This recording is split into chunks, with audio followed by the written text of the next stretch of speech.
పరిశుద్ధ నామమునకు మహిమ కలుగునుగాక. క్రీస్తునందు ప్రియ దేవుని బిడ్డలారా, ప్రభువైన యేసుక్రీస్తు పరిశుద్ధ నామములో మీ అందరికీ ఈ ఉదయకాల శుభములు తెలియచేయచ్చు ఉన్నాను. ఈ దినమంతయు మీకు మీ కుటుంబానికి దీవెనకరముగాను ఆశీర్వాదకరముగాను దేవుడు అనుగ్రహించాలని మీ కొరకై ప్రార్థిస్తూ ఉన్నాను. నేటి దినము కొరకు ఏర్పాటు చేయబడిన దేవుని వాక్యము కీర్తనల గ్రంథం 36వ సంకీర్తన 7వ వచనం. దేవా, నీ కృప ఎంతో అమూల్యమైనది, నరులు నీ రెక్కల నీడను ఆశ్రయించుచున్నారు. ప్రియులారా, నేటి దినము కొరకు ఏర్పాటు చేయబడిన ధ్యానాంశము రెక్కల నీడ. ప్రియులారా, దేవుడు మన కుడి ప్రక్కన నీడగా ఉన్నాడు. ఆ నీడ ఎంతో అమూల్యమైనది. అందువలన దేవుని బిడ్డలు సంతోషముగా ఆయన రెక్కల నీడను ఆశ్రయించుచున్నారు. లోకుల నీడకును ప్రభువు నీడకును మధ్య గొప్ప వ్యత్యాసం ఉంది.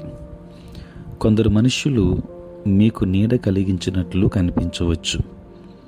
నేను మీకు ధన సహాయం చేస్తాను, నేను మీ కష్టములో ఆదుకుంటాను, మీ బిడ్డల వివాహము జరిగిస్తాను, మీకు సహాయపడతాను అని చెప్పి చివరకు తమ స్వార్థమును చూపిస్తారు. ప్రియులారా, పాము వలె పడగ విప్పుతారు. అప్పుడే వారి నిజమైన రూపమును గ్రహించగలరు. అయితే ప్రభువు నీడ యథార్థమైనది. శాంతి, సమాధానము, సంరక్షణ, ఆశ్రయము దయచేయుచున్నదై ఉన్నది. దావీదు రాజు ఇలాగూ విజ్ఞాపన చేశాడు. ఒకడు తన కనుపాపను కాపాడుకున్నట్లు నన్ను కాపాడుము. నన్ను లయపరచుగోరు దుష్టులను పోగొట్టి కాపాడము. నన్ను చుట్టుకొను నా ప్రాణ శత్రువుల చేత చిక్కకుండను నీ రెక్కల నీడ క్రింద నన్ను దాచుము. దావీదు వలె మనమును ప్రార్థించదుమా? ప్రియులారా, అబ్రహాము జీవిత కాలమంతయు దేవుని నీడలో ఉండెనని మనకు తెలుసు. ఆ సర్వశక్తుని నీడను బట్టి అబ్రహాము ఎదుట ఎవరునూ నిలవలేకపోయారు. బాల్యమందే ఇస్సాకు దేవుని నీడను ఆశ్రయించాడు. సాయంకాలపు పూట దేవుని ప్రసన్నతను వెదికి పొలములోనికి వెళ్ళి ప్రార్థించే వాడుక కలిగినవాడు. దేవుని బిడ్డలారా, లోకానుసారమైన మనుష్యులతో సమయము వెచ్చించుట కంటే ప్రభువుతో సమయమును వెచ్చించుట ఎన్నుకొనండి. ఆయన సన్నిధిలో దైవిక నెమ్మది, పరలోక ఆనందము, నది వలె ప్రవహించు సమాధానము దొరుకును. ప్రియులారా, యాకోబు వెళ్ళిన చోటనెల్లా ప్రభువు నీడ వలె వెంబడించుచుండెను. అందువలన అతడు వెళ్ళిన చోటనెల్లా కాపాడి 2 గుంపులతో తన ఇంటికి రప్పించెను. మోషే వెళ్ళిన ప్రతి చోట దేవుడు మేఘస్తంభముగాను అగ్నిస్తంభముగాను ఉన్నాడు. దావీదునకు దాగుచోటుగా ఉన్నాడు.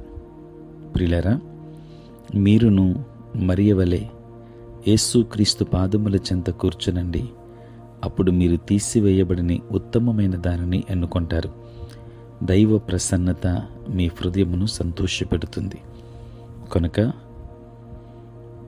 పరమగీతముల గ్రంథం 2వ అధ్యాయం 3వ వచనములో సెలవిచ్చిన రీతిగా ఆనందభరితనై నేను అతని నీడను కూర్చుంటిని, అతని ఫలము నా జీహ్వకు మధురము. కనుక దేవుని రెక్కల క్రిందకు వద్దాం. ఆయన రెక్కల క్రింద మనకు ఆశ్రయం కలుగుతుంది. కనుక నేడే ఆయన రెక్కల నీడకు చేరుదాం. దైవాశీర్వాదములు పొందుకుందాం. దేవుడు మిమ్మును మీ కుటుంబాన్ని దీవించునుగాక. ఆమేన్. ప్రార్థన. పరిశుద్ధుడైన తండ్రి, ప్రేమ కలిగిన మా యేసయ్య, మీ పరిశుద్ధ నామమునకు వందనాలు, స్తుతులు, స్తోత్రాలు చెల్లిస్తున్నాము నాయన.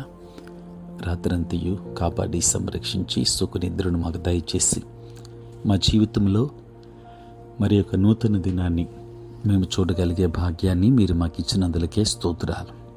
ఈ దినమంతా కూడా మీ సన్నిధి మాతో ఉంచండి. మీ ప్రసన్నత మాకు అనుగ్రహించండి. మా ప్రతి బలహీనత నుండి విడుదలనివ్వండి.